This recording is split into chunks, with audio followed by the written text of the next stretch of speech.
pessoal, sejam todos bem-vindos à coluna Tributando do Portal Roma News, a coluna que trata evidentemente de questões relacionadas ao direito tributário e às questões envolvendo a relação entre o fisco e os contribuintes. Todos vocês sabem já que nós estamos em período de envio da declaração do imposto de renda, uma obrigação da qual é muito difícil se safar e com a qual é preciso ter muito cuidado por conta das repercussões, falando francamente, de dinheiro no bolso do contribuinte. E hoje nós temos um convidado muito especial, o Luan, que além de contador também é advogado, portanto ele reúne aí as duas atribuições e competências para tratar conosco da relação entre a contabilidade e o direito tributário neste tempo de declaração do imposto de renda. Luan, muito obrigado pela tua presença aqui na nossa coluna de direito tributário, seja muito bem-vindo.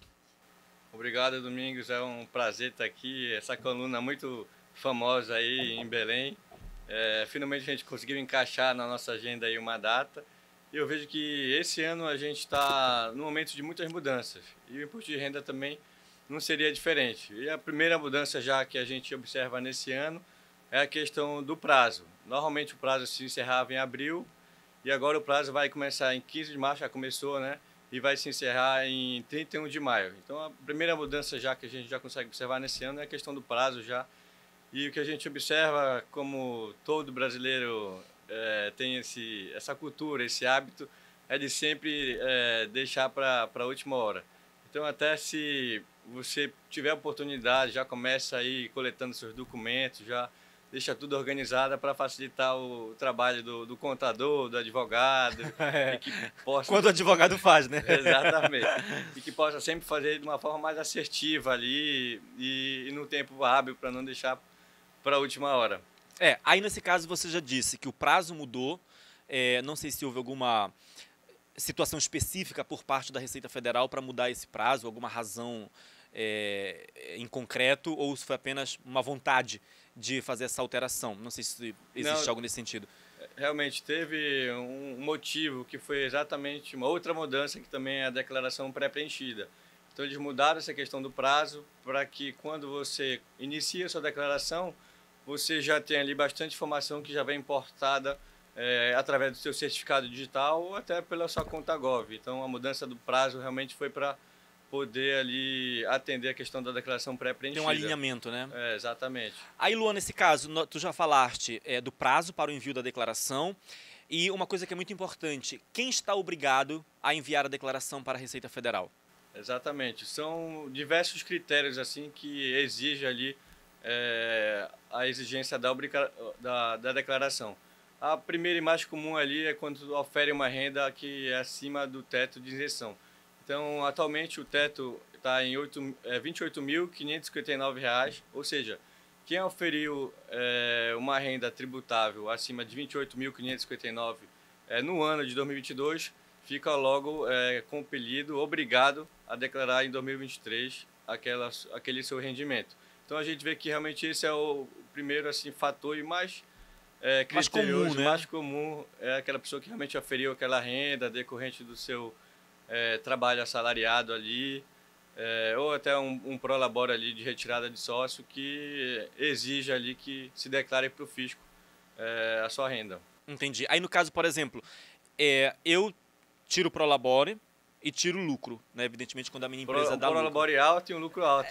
Na verdade não, prolabore baixo e lucro baixo, a minha atividade é pouco rentável. Nesse caso em que o empresário ele tem a distribuição de lucro, ele também é obrigado a fazer declaração do imposto de renda? Exatamente. Não só aquelas pessoas que têm o seu recebimento ali por meio do prolabore, que é aquela retirada todo mês, as pessoas que auferiram um lucro ali acima de em torno de 200 mil, que é isento de imposto de renda, também fica obrigado a declarar ali o seu imposto de renda para o fisco. Ou seja, pessoas que também tiveram ali rendimentos que não são tributáveis, que são rendimentos isentos, como lucro distribuído, também são compelidos ali pelo fisco de informar a sua distribuição. Entendi. Agora, por exemplo, vamos lá, vamos tentar polemizar aqui a situação para a gente talvez ingressar na mentalidade do contribuinte que tem lá suas dúvidas. A gente sabe que o lucro distribuído ele não sofre tributação pelo imposto de renda. Até agora, né? Até agora. Até agora. A ideia é de o governo tributar esse valor. Mas hoje o fato é que ele não é tributado. Se ele, pelo fato de ele não ser tributado, na hipótese de o contribuinte que teve esse lucro distribuído não mandar a declaração de imposto de renda, existe alguma consequência financeira para esse contribuinte ou não? É apenas uma formalidade? Não, existe sim. A gente sabe que uma forma que acaba compelindo ali o contribuinte a realizar suas obrigações, seja ela principal, seja ela acessória, é por meio da imposição de uma multa. Então ali tu tem uma multa pela não entrega daquela obrigação, que atualmente começa em torno de R$ 165, mas pode chegar até o teto de 20% ali do seu imposto a pagar. Então a gente sabe que uma forma ali de obrigar mesmo o contribuinte a entregar a sua declaração, a cumprir aquela sua obrigação, impondo uma multa ali que ninguém gosta de pagar multa. E nem eu tô lembrando que ano passado eu não enviei declaração de imposto de renda.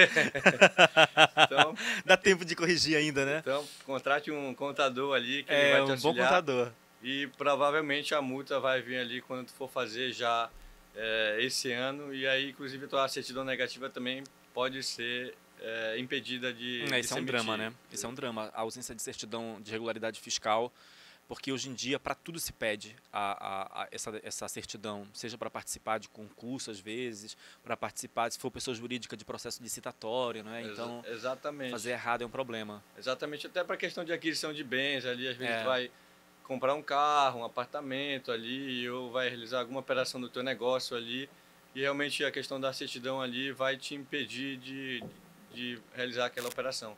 Então é importante a gente estar sempre cumprindo aí as suas obrigações com o fisco. Entendi. Aí, vamos lá. Aí você falou o seguinte, olha, você que deixa sempre para a última hora, tá? É preciso que você organize a sua documentação para que a gente não tenha problema na hora do envio. Não apenas sob a perspectiva operacional, quanto sob a perspectiva da correção, não é, da veracidade da declaração. Por exemplo, há muitas pessoas que fazem declaração de gastos com médicos, com gastos com educação. Tudo isso precisa estar muito bem documentado, não é? Porque um valor que você lança na declaração, se ele não estiver lastreado em documento fiscal, pode ser glosado pela Receita Federal e aí o contribuinte vai ter um problema, não é isso? Exatamente. A gente vê hoje em dia bastante mudanças nesse sentido de cruzamento de informações. E a questão da educação da saúde, cada vez o cruzamento ali ele está mais eficiente por parte da Receita. Então, várias informações, seja ela na área de educação, de saúde, informações até do seu saldo bancário, informações imobiliárias agora, que tem uma declaração que chama DOI, que é a Declaração de Operações Imobiliárias. Essas declarações todas fazem parte de um cruzamento que a Receita Federal está mais apta ali a fiscalizar mesmo o contribuinte. Então é importante ali sempre verificar realmente os seus informes de rendimento para ver se eles estão condizentes ali com o que você vai declarar, porque senão depois você acaba acarretando uma malha fina aí que ninguém gosta. Vai dar problema, né? Ser pego pelo leão aí. E tem várias declarações paralelas, né? Porque tu falaste agora dessa DOI, não é? Que é a declaração de operações imobiliárias. Aí tem a dos médicos, não é? Do pessoal da saúde, que é de MED, né? Aí tem dos rendimentos de aluguel. Exatamente. É de MOB, não é isso? De MOB. A declaração aquela do exterior. Exatamente. Bem lembrado, inclusive, que é a CBE. A CBE, né? Exatamente. Que depois tu vai falar sobre ela. Quer dizer, tudo isso se cruza, não é? E uma informação divergente já pode levar o contribuinte para a malha fiscal. Exatamente. E a gente vê que é impressionante como o fisco, no sentido da sua pessoa física ali, ele é bastante atuante. Então, qualquer informação errada ali que você declare para a própria Receita, você é intimado ali para justificar ali aquele erro ali. E normalmente o que a gente vê, até chega uma cartazinha na sua casa ali, pedindo para você retificar sua declaração. Então, a gente vê que realmente a pessoa física, o fisco está sempre de olho e buscando ali formas de coibir qualquer omissão de renda. E uma outra declaração até que é importante é a questão da de crédito, que é uma declaração de cartão de crédito. Ainda tem essa? Tem. Mas essa fica a cargo de quem? Das operadoras bancos, de cartão? Dos bancos e da operadora do cartão que informam ali a tua operação financeira no cartão de crédito, tudo. Caramba. Então, realmente, tu vê, o fisco tem bastante ferramentas ali para coibir. Mas no caso dessa do cartão de crédito envolvendo a pessoa física, por exemplo, ela diz o quanto eu gastei no meu cartão de crédito? Exatamente. Então, o fisco ali tem a opção de rastrear ali os gastos com o cartão de crédito e verificar ali se realmente a tua renda é compatível com a tua despesa do cartão. Na prática, eu ainda não vi. Mas, na teoria, a gente sabe que ele tem ali aquela ferramenta a mais para poder fiscalizar teus gastos como de pessoa física. Entendi. Tem alguma, por exemplo, o Pix, hoje a gente sabe que o Pix já tem repercussão na pessoa jurídica, já há fiscalização sobre o Pix. Na pessoa física existe alguma coisa, alguma preocupação que o contribuinte deva ter eventualmente relacionada ao Pix? É importante até ter lembrado da questão do Pix, que é realmente mais uma revolução assim, no nosso sistema bancário do Brasil que a gente teve. E, paralelamente a isso, a gente vai ver que todas as nossas transações financeiras, ali, por mais que agora tenham um custo menor, a gente vai ver que a fiscalização vai ser muito maior por causa do Pix. Inclusive, até no próprio sistema da Receita, uma grande mudança na declaração desse ano, é que você vai poder ser restituído através do Pix. Então, você informa o seu número de Pix ali na sua declaração e você vai ter, inclusive, prioridade ali no recebimento da sua restituição do imposto de renda. Então, é uma grande mudança aí também, que a gente vê que a Receita Federal está cada vez mais integrado assim com o Banco Central, de forma geral. Entendi. Aí, no caso, o Pix pode ser tanto um vilão como pode ser um aliado, né, na hora da restituição do imposto de renda. Exatamente. Eu conheci alguns clientes que eles não fazem Pix porque eles ficam com receio ali de qualquer fiscalização. Então, às vezes acontece, me passa teu Pix.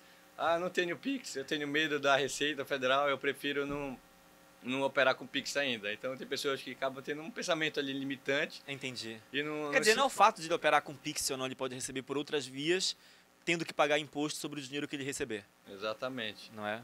E aí você lembrou de um assunto bem importante também, que é a questão da CBE.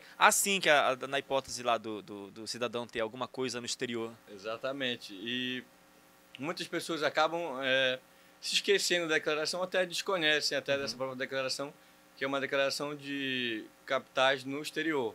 Então, qualquer pessoa que tenha ali um patrimônio no exterior, dependendo do valor, inicialmente o valor era $100.000, então qualquer pessoa que tenha algum ativo, seja ele através de imóveis, seja ele através de uma aplicação financeira, acima de $1 milhão, que é a nova correção, antigamente era 100 mil, agora é $1 milhão, você fica ali compelido a declarar aquele bem para o Banco Central.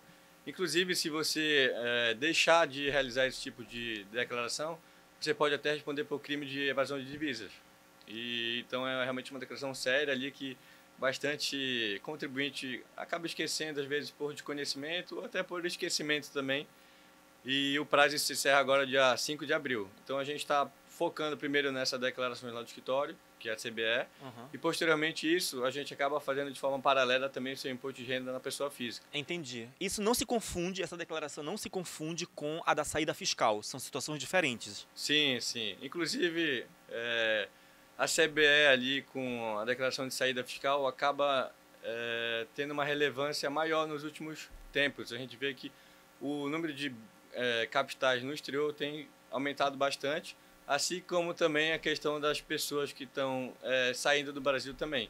Que a saída fiscal nada mais é do que uma declaração que eu estou informando ali para a Receita Federal que eu estou saindo do Brasil e estou morando em outro país. E aí, com isso, você evita a questão da bitributação.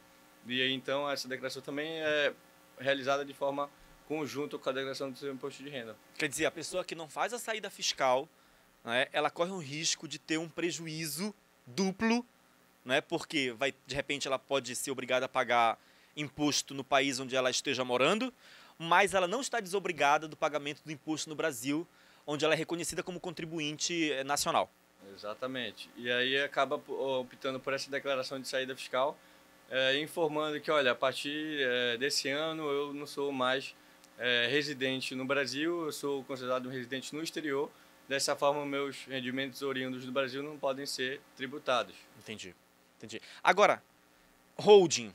A gente sabe que holding é um chamado do momento, né? Todo mundo quer fazer uma holding, talvez porque o nome pareça bonito, não é? Eu não sei efetivamente o que chama o brasileiro a optar pela holding na realidade, na prática. não é? Mas o fato é que é um chamado, ele existe, o povo quer fazer holding a qualquer custo, enfim. Existe a questão jurídica, da repercussão jurídica, né, da pessoa jurídica pelo imposto de renda, mas existe alguma correlação com o rendimento, quer dizer, com a declaração do imposto de renda das pessoas físicas, não é? Sim, a questão da holding é um assunto que hoje em dia está sendo cada vez mais comum. E existem vários benefícios, mas também deve se analisar, inclusive nesse momento, se, por exemplo, aquela declaração daquele contribuinte faz sentido ele ter uma hold, porque muitas vezes a gente vê, eu quero ter uma hold, e muitas vezes nem é necessário. Uhum. Então é sempre importante aquele momento da declaração do imposto de renda em se fazer essa análise. Não, será que esse rendimento que ele está tributando ali numa tabela progressiva, que pode chegar até 27,5% de tributação, será que não faria mais sentido ele ter uma pessoa jurídica ali para tentar reduzir aquela carga tributária, seja ela por meio de uma empresa mesmo, com atividade de holding, ou com uma atividade daquele segmento que ele presta aquele serviço. Então, é um momento que a gente identifica ali várias oportunidades de planejamento tributário. Então, a gente verifica a possibilidade de uma implantação de holding ali, seja uma holding imobiliária, uma holding de participação. E o que é mais comum no escritório é a questão da holding patrimonial, que a gente utiliza seja para fins de planejamento tributário, seja para fins de planejamento sucessório também. E a gente consegue fazer uma análise ali para ver se faz sentido utilizar aquele patrimônio ali que aquele contribuinte tem de imóveis. Então faz sentido ele construir uma holding ali para tentar reduzir aquela carga tributária na pessoa física. Entendi. Olha, assim como a holding virou modinha, a história do Bitcoin também está em alta, não é? Todo mundo quer trabalhar com Bitcoin, mas o fato é que existe uma repercussão fiscal de se trabalhar com esse tipo de moeda. Como é que a Receita Federal tem encarado essa questão do Bitcoin? Qual é a preocupação que o contribuinte deve ter? Realmente foi um assunto bastante interessante que você tocou. E a questão da criptomoedas, dos ativos digitais de forma geral, a gente vê que está em bastante repercussão no momento que a gente vive. E a gente vê casos ali até que prejudicam o contribuinte no sentido de ser enganado, mas a gente vê que é um assunto que vai sempre estar no nosso dia a dia. E uma outra mudança bastante relevante foi que as exchanges, que são as corretoras que operam ali com os criptoativos, elas já informam para a própria Receita Federal ali as suas operações. Então, nesse ano a gente já observa que as pessoas que têm um patrimônio ali em 2022 já vão ter aquela informação declarada para a Receita Federal. E, inclusive, no próprio campo ali da declaração já consegue-se observar ali que há uma distinção em diversos criptoativos, seja ele moedas virtuais, seja ele token, seja ele NFTs. Então, tu vê que o sistema da Receita Federal está cada vez mais preparado ali para admitir esse tipo de declaração. Entendi. Agora, holding, Bitcoin estão em alta, mas também o povo brasileiro está começando a investir. Não é? Todo mundo virou investidor, enfim, todo mundo entende de dinheiro. Eu não, além de não entender tecnicamente da coisa, eu não tenho dinheiro para investir, então não é o meu caso. Mas esses investimentos, né, que o povo faz em renda variável, renda fixa, qual é o tratamento tributário que eles recebem? Existe alguma preocupação que o povo, o contribuinte, deva ter em relação a esse aspecto? Inclusive... Porque, desculpa te interromper, parece-me que os bancos já estão enviando para a Receita Federal o saldo do final do ano, não é isso? Exatamente. Então, os investimentos estão também nesse cenário? Exatamente. Foi um assunto bastante relevante. A gente vê que o brasileiro está cada vez querendo melhorar sua educação, seja ela a educação de fato, seja a educação financeira propriamente dita. E a gente vê que a questão dos investimentos ali está cada vez sido mais relevante, seja a renda fixa, seja a renda variável. Mas uma grande mudança que a gente vê na declaração desse ano É porque antigamente qualquer pessoa que tinha qualquer investimento em ações era obrigado a declarar o seu imposto de renda. Ou seja, às vezes tu tem um ativo ali em ações que é um valor irrisório, mas tu tinha aquela obrigação de informar para a Receita Federal o teu patrimônio. E agora, com essa mudança desse ano, mudou a questão das obrigações. Ou seja, somente quem operou em operações com venda de mais de 40 mil reais fica ali obrigado a fazer sua declaração. Ou seja, se tu, Domingos, tem 10 mil ali em ações, mas tu não realizou nenhuma venda, tu não fica obrigado a informar teu imposto de renda. Somente se tenho ali uma operação acima de 40 mil reais, eu sou obrigado a informar para a Receita o teu patrimônio daquele ativo. Então é uma grande mudança ali que facilitou bastante o nosso trabalho como contador ou até mesmo do contribuinte, porque muitas vezes ele tinha aquele patrimônio e tinha dificuldade ali para realizar aquela declaração, e agora realmente com essa mudança vai trazer um benefício muito grande para o contribuinte e para a gente como escritório de contabilidade também. Facilitar o trabalho, né? Exatamente. Luan, a gente poderia passar horas e horas aqui falando, tem muita coisa que a gente poderia explorar, mas o tempo ele é curto e limitado, não é? Mas eu acho que a gente conseguiu travar um bom diálogo aqui para ajudar os contribuintes que vão fazer a declaração de imposto de renda. Eu quero te agradecer pela tua disponibilidade, pela tua sensibilidade de ter vindo aqui, pela tua amizade, né, de trabalho, a gente trabalha juntos, e quero que tu deixes aí as tuas considerações finais para os contribuintes que estão ou que vão prestigiar a nossa coluna. Mais uma vez, obrigado, Domingos, aí. A gente vê que você consegue revolucionar o mercado aqui regional e até nacional com o seu trabalho e agora com a sua coluna no Tributando. Parabéns aí pelo seu trabalho. E não posso deixar de reforçar aqui o meu convite para não deixar para a última hora a sua declaração de imposto de renda. E eu pedi também pela sua declaração pré-preenchida, que vai facilitar muito na declaração para a Receita Federal. Bom, então, mais uma vez o meu agradecimento, Luan, e a todos vocês que prestigiam o nosso trabalho nas redes sociais, no portal Roma News. Muito obrigado pela participação de vocês e nós nos veremos em uma outra oportunidade. Até mais.